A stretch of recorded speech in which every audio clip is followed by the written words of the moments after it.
अचिंत व्यक्त रूपाय निर्गुणाय गुणात्मने समस्त जगदाधारा मूर्तिये ब्रह्मणे नमः। नमस्कार दोस्तों, पिछले वीडियो में मैंने आपको बताया किस प्रकार हम जन्म लग्न निकालें। इस वीडियो में मैं आपको बताऊंगा कि किस प्रकार हम आगे की चीजें निकालते हैं। यह मैंने आपको बताया था पिछले वीडियो में कि ये जो नंबर आया यहाँ पर आप देख रहे हैं 4 नंबर, ये 4 नंबर कैसे आया। ये क्या है? जन्म लग्न है कि बच्चे कौन से लग्न में जन्म हुआ। सबसे पहले किसी की भी कुंडली बनाते हैं, सबसे पहले हम लग्न का विचार करते हैं। मेष, वृष, ये राशियां हैं, मेष के क्रम से चलती है। तो जो मेष राशि का नंबर क्या होता है, वो नंबर 1 होता है। वृष राशि का नंबर 2, मिथुन का 3, कर्क का 4। तो इसलिए आप यहां पर देखेंगे तो क्या नंबर आ रहा है? 4 नंबर कर्क लगना। ये कैसे निकला, पूरा वीडियो मैंने डिटेल में बनाया था, आपको समझाया था उदाहरण के साथ। आप वो वीडियो देख सकते हैं। वो सबसे इंपॉर्टेंट है लग्न, आपको समझ में आना चाहिए कि यह लग्न क्या है। तो इसके बारे में आता है राशि नाम उदयो लग्नम तच्च मेष वृष आदिकम। जो मेष वृष आदि का जो चक्र होता है, तो जो पूर्व क्षितिज में जहां बालक का जन्म हो रहा है उसके पूर्वी होराइजन में, मतलब जो पूर्वी डायरेक्शन में होराइजन क्या होता है? क्षितिज। उस क्षितिज में कौन सी राशि उदय हो रही है वह देखना लग्न है। तो इसकी यह परिभाषा थी, लेकिन मैंने सरल शब्दों में पिछले वीडियो में आपको बताया किस प्रकार निकालेंगे। और बुद्धि बल्लभ पंचांग से हम निकालना मैंने आपको बताया सरल तरीके से। इसमें सारणी बनी हुई है, आपको कुछ नहीं करना है। मैं थोड़ा सा रिवीजन करा देता हूं। बुद्धि बल्लभ पंचांग में आप जाएंगे, लग्न सारणी में जाएंगे, 10 मई की तारीख में जाएंगे। आप बच्चे का जन्म यहाँ पर क्या लिखा है? 10 बजे का निकालें। तो आप देखेंगे 10 बजे के लगभग कौन सा लग्न चल रहा है। तो वहां पर हमने देखा था कर्क लगन कहां चल रहा था? 9/54 से लेकर 12/14 तक। तो 9/54 से 12/14 तक कर्क लगन है। तो 10 बजे कौन सा लग्न हो जाएगा? 9/54 से 12/14 के बीच में कर्क आता है, तो कर्क लगन आ गया। ये तो हो गया था जो बच्चा हल्द्वानी में पैदा हुआ, उत्तराखंड में। अब कोई बच्चा हैदराबाद में पैदा हो रहा है, आंध्र प्रदेश में पैदा हो रहा है, तमिलनाडु में पैदा हो रहा है, केरल में है, हिमाचल में है, उत्तराखंड के अलग अलग भागों में है, राजस्थान में है, उसका कैसे निकालेंगे वो भी मैंने आपको विधि बता दी थी सरलतम। आप 1 मिनट में लगन परिवर्तन तालिका में जाएंगे, उसमें दिखा होगा कि इतने मिनट आगे प्लस लिखा होगा या माइनस होगा, वो मिनट आपको प्लस माइनस कर देने हैं जो लग्न तालिका दे रखी है। 9/54 है, 3 मिनट आगे था हरिद्वार का, तो 9/57 से कर्क लगन चालू होगा। तो 9/56 में जो बच्चा पैदा होता है उसका मिथुन लगन हो जाएगा, 9/57 वाले का कर्क लगन हो जाएगा। तो बिल्कुल सरल तरीके से आपको लग्न निकालना बताया था। तो लग्न है। अब हम सबसे इंपॉर्टेंट बात करते हैं जन्म राशि। जन्म राशि क्या होती है? आप बोलते हैं ना आपकी राशि क्या है, तो जन्म राशि निकालेंगे। जन्म नक्षत्र क्या है ये बताएंगे कि नक्षत्र क्या है। उसका फिर नामाक्षर कैसे निकालेंगे, नाम का अक्षर क्या है, नामाक्षर, नाम अक्षर, नामाक्षर, कि इसके किस अक्षर से इसका नाम आएगा, यह कैसे निकालते हैं, ये भी हम आज की वीडियो में चर्चा करेंगे। आपको ये तीनों चीजें जन्म राशि, नक्षत्र और नामाक्षर मैं आपको निकालना बताऊंगा, और आप ये बिल्कुल 2 मिनट में निकाल देंगे। और यह इतनी चीजें तो हर एक जो व्यक्ति है, सनातनी है, उसको पता होना चाहिए कि यह चीज क्या होती है और किस प्रकार हम इसको निकालते हैं। तो यह मैं सरल शब्दों से बताने का आपको प्रयास करूंगा। अब देखिए राशि क्या होती है। जो जन्म राशि है, लग्न मैंने आपको बताया पिछले वीडियो में। अब हम राशि, राशि का मतलब है चंद्रमा। जिस दिन बालक का जन्म हुआ है, जिस दिन जातक का जन्म हुआ है, उस समय पर चंद्रमा कौन सी राशि में विराजमान है, चंद्रदेव कौन सी राशि पर विराजमान है उस समय पर। तो जो समय है 10 बजे 10 मई 2025 को, तो हमको सिर्फ ये देखना है चंद्रमा कौन सी राशि में विराजमान है। अभी हमें पता नहीं, हम देखेंगे कैसे निकालते हैं। जिस भी राशि में विराजमान होंगे उसका नंबर मैंने आपको बताया। मेष राशि का नंबर क्या है? 1। वृष राशि का नंबर क्या है? 2। ये आपको याद करना पड़ेगा। वृष का 2, मिथुन का नंबर क्या है? 3, कर्क का नंबर 4। देखो कर्क का नंबर 4, इसलिए हमने क्या लिखा है यहाँ पर? लग्न 4 हो गया। ऐसे सिंह का नंबर 5, 6। तो आप देखेंगे कर्क जो चंद्रमा है कौन सी राशि में चंद्रदेव है। लेट से फॉर एग्जाम्पल, उदाहरण के लिए, अगर वो मेष राशि में होंगे तो हम क्या लिख देंगे? 1 नंबर होता है मेष, तो चंद्रमा हम यहाँ लिख देंगे।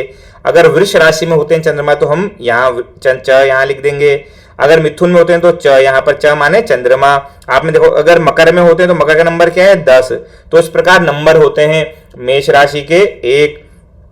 तो अगर आपको ये नंबर है तो आप यहाँ नोट कर लीजिए, मेष 1, वृष 2, मिथुन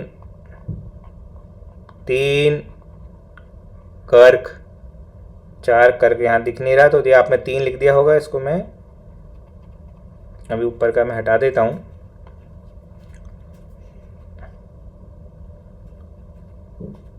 कर्क 4, सिंह 5, कन्या 6, तुला 7, वृश्चिक 8, धनु 9,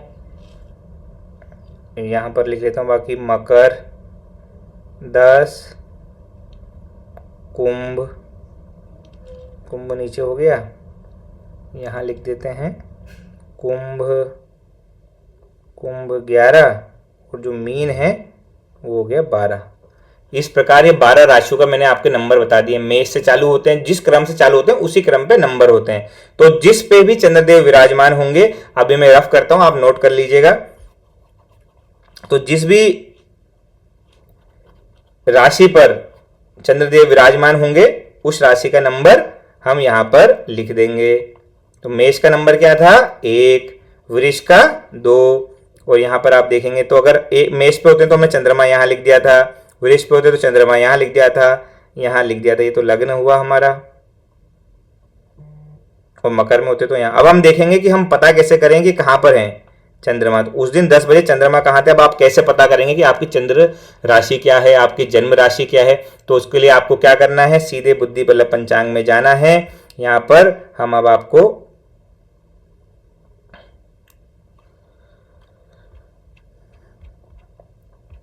इसमें ग्रह संचार होगा, ये देखिए ये आ गया आपका ग्रह संचार।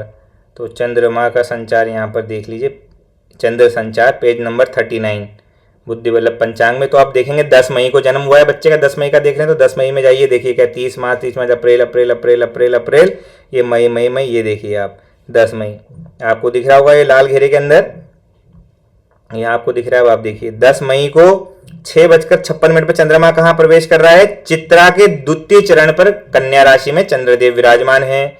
और 10 मई को दिन में 13:42 अर्थात दिन के 1:42 पर तुला राशि में चंद्रदेव प्रवेश कर रहे हैं। चित्रा के तृतीय चरण में रहेंगे, नक्षत्र चित्रा रहेगा और चरण 3 रहेगा। तो देखिए यहां पर आपका राशि भी लिखी है, जन्म नक्षत्र भी आ जाएगा और उसका चरण भी आ जाएगा। अब चरण क्यों महत्वपूर्ण है? जो आप नाम अक्षर निकालते हैं, जो मैंने आपको बोला था नाम अक्षर बताऊंगा, वो चरण पर निर्भर करता है। तो इस चरण को आपको जरूर ध्यान रखना है। तो 10 मई 6:56 पर कहां प्रवेश कर रहे हैं? कन्या राशि के चित्रा नक्षत्र के द्वितीय चरण में चंद्रदेव प्रवेश कर रहे हैं। और कब तक रहने वाले इसमें वो?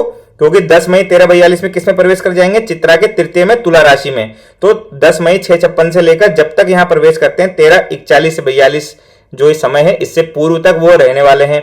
तो क्या हो जाएगा? कन्या राशि और नक्षत्र चित्रा 2। अब ये हम यहां पर लिख लेते हैं, कन्या और चित्रा 2। तो आपने क्या देखा अभी, जो हमारी जन्म राशि आई,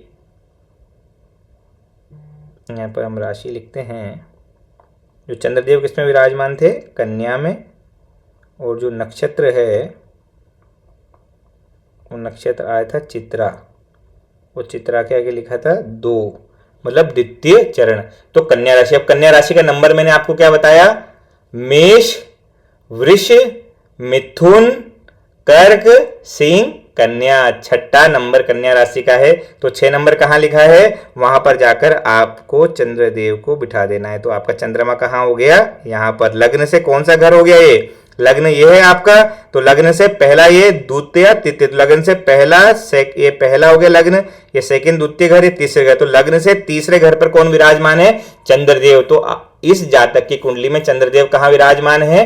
तीसरे घर में, लग्न से। तो लग्न के आधार पर देखा जाता है कि ग्रहों की स्थिति क्या है। तो लग्न के आधार पर चंद्रमा कहां विराजमान है? तीसरे घर में, 6ठे नंबर पर हमने विराजमान कर दिया। अब ऐसे सूर्यदेव कहां विराजमान होंगे? आप जिस प्रकार आपने चंद्रमा देखा वैसे पूरी तालिका बनी है। आप देखिए जैसे चंद्र की तालिका यहाँ पर आपको दिख रही है, वैसे आप देखेंगे सूर्य की तालिका। यहाँ पर सूर्य संचार आपको देखा है। तो 10 मई को देख लीजिए, यहाँ पर आप दिख रहा होगा आपको ये। तो यहाँ पर 8 मई को भी मेष में है, 11 मई तक ये यही है मेष के भरनी 4 में। तो सूर्य कहाँ रहने वाले हैं? मेष में रहने वाले। मेष का नंबर क्या है? 1। तो तुरंत प्रभाव से आप यहाँ पर मेष में सूर्य लिख देंगे कि भाई हमारे जो सूर्य का नंबर क्या होता है?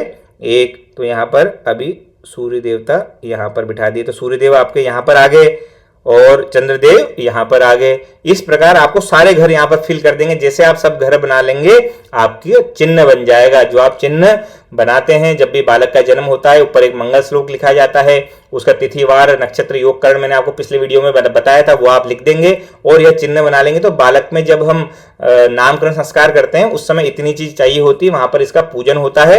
तो यह चिन्ह आप बनाकर आप पूजन में आप कार्य कर सकते हैं। और हाथ से बनाया गया की बड़ी उपयोगिता है, आपको पता होना चाहिए। और हमेशा आप पंचांग का प्रयोग कर कर ही यह चीज बनाएं और हमारे शास्त्रीय पद्धति को आप आगे बढ़ाएं। तो इस प्रकार आप सारे ग्रह लिख देंगे। अब एक मंगल का और देख लेते हैं, 10 बजे मंगल कहाँ रहेगा। हमने सूर्य चंद्रमा का तो देख लिया, मंगल के लिए आप देखेंगे, आप मंगल में चले जाइए।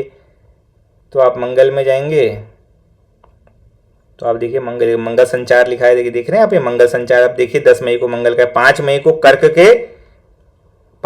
कर्क पुष्य में, तो 10 तारीख 10 देखो 5 से 12 तक ये कर्क के पुष्य 4 में ही रहने वाला है। फिर 12 मई को एक अश्लेषा 1 मई, तो 10 मई को सुबह 10 बजे कहाँ रहने वाला है, कर्क में ही पुष्य 4 में रहने वाला है। तो यहाँ पर कर्क का नंबर क्या होता है, वापस से आप देखिए कि मेष वृष मिथुन कर्क 4 नंबर होता है। तो ये लग्न में ही हमारे कौन बैठे हैं, मंगल देव। तो लग्न में ही मंगल देव बैठे हैं, आप देखिए लग्न में 4 नंबर यही है, तो लग्न देव मंगल यहाँ पर ही बैठे हैं। तो इस प्रकार मंगल आ गया। इस प्रकार सारे ग्रहों की स्थिति आप निकाल सकते हैं। जैसे बुध की है, बुध अभी मेष राशि में ही है, तो मेष में डाल दीजिए। मैंने निकाल दिया है खुद, तो आप खुद जाके पंचांग से आपका होमवर्क है, आप बुद्धि वाले पंचांग में जाइए, आप देखिए बुध कहां पर है। कुछ भी अगर आपको संशय होता है तो आप इसमें मुझे मैसेज कर सकते हैं, इस नंबर पर जो आपको नंबर दिख रहा है। मैं आपकी मदद करूंगा कुंडली बताने में, किस प्रकार हम चिन्ह बनाते हैं।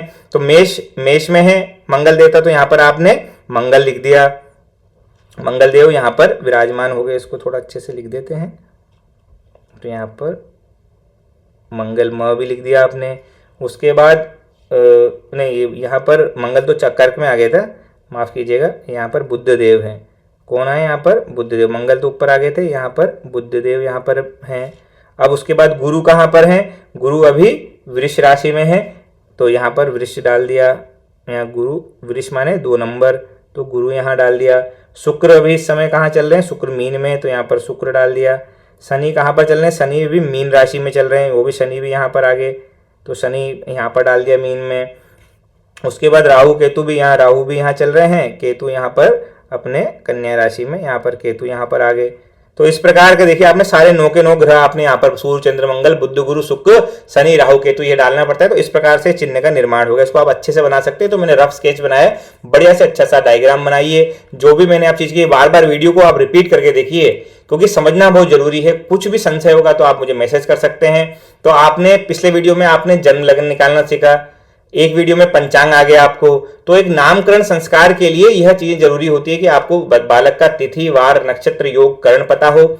उसके बाद आपको बालक का लग्न पता हो, कौन से लग्न में बालक ने जन्म लिया। लग्न मैंने बहुत स्पष्ट तरीके से पिछले वीडियो में बताया। उसकी राशि क्या है, उसका नक्षत्र क्या है, ये भी हमने निकाला। नक्षत्र क्या होता है, चंद्रमा जिस नक्षत्र में होता है। तो चंद्र संचार में आप जाएंगे, जो बुद्धि बल्लभ पंचांग में दे रखा है, और ये भारत के किसी भी स्थान में उसका जन्म हुआ हो, ग्रह बिल्कुल ऐसे ही निकालने हैं। सिर्फ लग्न में वो परिवर्तन करना पड़ता है मिनट का, जो मैंने आपको पिछले वीडियो में बताया। और ग्रहों में तो ऑलरेडी इंडियन स्टैंडर्ड टाइम में हमने आपको दे रखा है आपका, सीधे आप जाएंगे उसमें वो ग्रह आप डाल देंगे। नक्षत्र आ गया चित्रा और 2। अब ये 2 क्या है, चरण है चित्रा के द्वितीय में। अब इसका नाम का अक्षर क्या होगा, इस बालक का किस नाम से होगा, तो उसके लिए भी आपको क्या करना है, बुद्धि बल्लभ पंचांग में आप जाइए।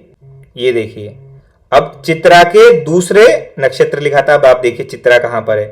तो कौन सी राशि थी हमने जो देखी बालक की, कौन सी राशि आई थी, कन्या राशि आई थी बालक की। तो देखिए कन्या राशि यहां पर है कि बालक की कन्या राशि आई।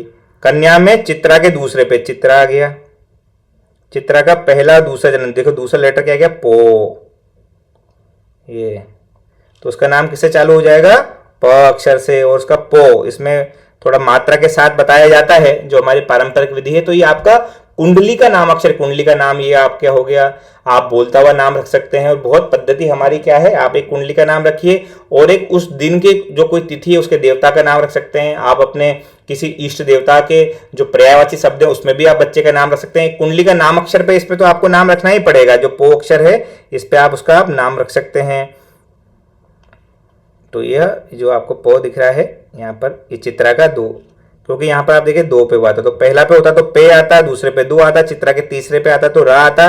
तो ये अक्षर वाइज रखा, जैसे आप यहाँ देखिए अश्विनी के 1, तो पे चू पे नाम होता है, 2 पे चे पे होता है, तीसरा चो, चौथा अक्षर पे चा, इसी पे भरणी के ये चरण वाइज ये अक्षर देखिए, चू चे चोला ली लू ले लो, ये सब जो नंबर अक्षर दे रखे हैं आपने अक्षर पे। जैसे अभी कृतिका पे होता, पहले चरण पे होता तो आ से होता, द्वितीय चरण पे होता ई से नाम होता। हमारे क्या है, चित्रा के दूसरे पे हुआ तो पो से नाम आ जाएगा।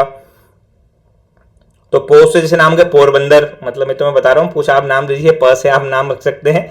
तो थोड़े एक जटिल विषय होता है नाम का चयन करना। तो इस प्रकार हमने यहाँ पर देखा जो नामाक्षर आया है किस पे आया है, पो पे। तो अक्षर जो है, अक्षर है वो क्या आ गया, पो। तो जन्म कुंडली पे आप पो डाल देंगे। तो ये आप यहाँ पर आपने नाम अक्षर निकाल दिया, जन्म नक्षत्र निकाल लिया, जन्म राशि निकाल दी आपने, लग्न। तो मैंने आपको सब बता दिया। इस तरह से चिन्ह कैसे बनाएंगे, कुंडली कैसे बनाएंगे, इसको क्या बोलते हैं आप, जन्म कुंडली, लग्न कुंडली। तो यह जन्म कुंडली और लग्न कुंडली का निर्माण हो गया। अब आगे के वीडियो में मैं और आपको एडवांस चीजें बताता रहूंगा, लेकिन आप इसको अच्छे से रिवाइज कीजिए। पंचांग वाला वीडियो अच्छे से देखिए, लग्न वाला वीडियो अच्छे से देखिए, और ये वीडियो आप बार बार देखिएगा, आपके कंसेप्ट अच्छे से स्ट्रॉन्ग हो जाएंगे। और कुछ भी संशय हो तो आप मुझे मैसेज कर सकते हैं, आप कमेंट कर सकते हैं। मैं आपको और जितनी जानकारी होगी देने का प्रयास करूंगा। आपको मिलता हूं फिर अगली वीडियो में। धन्यवाद, नमस्कार।